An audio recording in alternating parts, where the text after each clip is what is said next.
پیامبر صلی الله علیه و سلم فرمودند من قال سبحان الله فی یوم 100 مرة خطایاه لزبد البحر، رواه متفق علیه. یعنی تصور کنید گناهان انسان به اندازه کف دریا باشد، چقدر زیاد، بیشمار.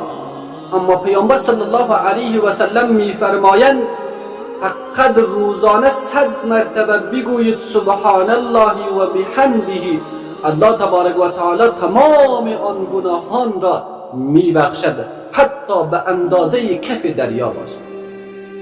این ذکر نه وضوح میخواهد، نه وقت زیاد میگیرد، نه زحمت دارد، فقط 3-4 دقیقه وقت میگیرد، نتیجه اش بخشش گناهان است.